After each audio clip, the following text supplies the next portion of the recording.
Welcome on back to Skippers. Today I'm going to be looking at some underlying stats that I love about certain players. All of these players you're going to be able to pick up on your waiver wire.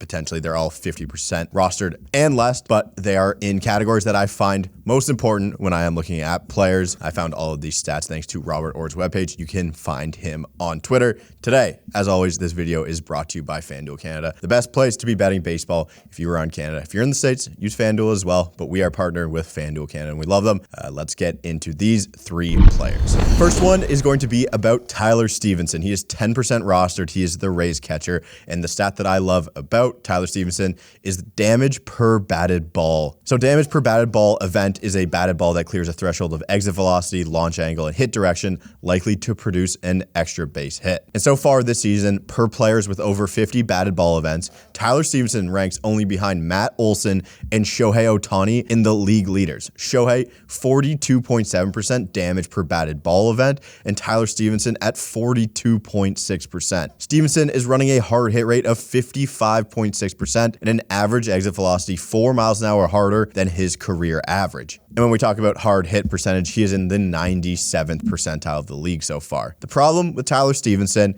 is he's been able to hit for average, but the inability to hit for extra bases. And it's pretty disappointing because he plays half of his games at Great American Ballpark. He's a big frame. You think he'd be able to launch it around the yard a little bit, and we just haven't seen that from him. So he's a player hitting .211 right now, but the underlying numbers are absolutely fantastic. If you're in a super deep league, I need you to be keeping an eye out for Tyler Stevenson, as I think he could break out in a big way. The next player is Mackenzie Gore. He is a starting pitcher for the Washington Nationals. He's above 50%, 52% rostered. And the thing that I love about Mackenzie Gore so far this season is swinging strike rate. As of right now, Mackenzie Gore is sitting between Garrett Crochet and Jesus Luzardo of a swinging strike rate of 14.4%. Those are two guys known for getting a ton of swing and miss. Mackenzie Gore is throwing his fastball around 55% of the time with a lead extension and one of the hardest left-handed fastballs in the game. The curveball and the slider are the secondaries that he uses the most, and those both have a whiff rate over 30%. The changeup, the numbers aren't great, as we saw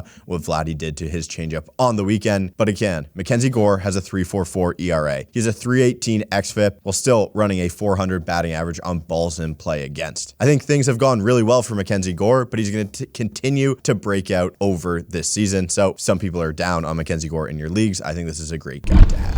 And lastly, we want to talk about Jung Ho Lee, 49% rostered, an outfielder for the San Francisco Giants. And the stat that I love of his is zone contact percentage. I love looking at zone contact percentage when it comes to average hitters in baseball. Not average in their talent, but them just hitting for average. If you're lucky enough to combine great zone contact with damage, then you're going to be an elite hitter in our game. Jung Ho Lee is making contact on pitches in the zone at a 95.1% rate. If you filter by players with over 100 batted ball events so far this season, Jung Ho Lee is third in all of baseball, behind Steven Kwan and Vinny Pasquantino, and in front of guys like Mookie Betts and Luis Arias. Mookie Betts is the pinnacle of this. Damage and zone contact. I don't think we'll be able to get the damage from Jung Ho Lee, but when you look at his expected batting average, it's sitting at 291. And I really think we have a 300 hitter in Jung Ho Lee. I believe he's hitting, 220 maybe, but he has all the good attributes to be a great average hitter in this league. He doesn't have the same sweet spot attributes that make Luis Arias elite, but he hits the ball a lot harder than him. I think you should be taking your chances. I think things are going to go really well. I would even say from now on, I just think he's a good player. Things are going to really turn his way. Thank you for watching, Skippers. Let me know what you think of these little stats from these players. Happy to do more of these. Thank you again to FanDuel Canada, and I will see you guys later this week.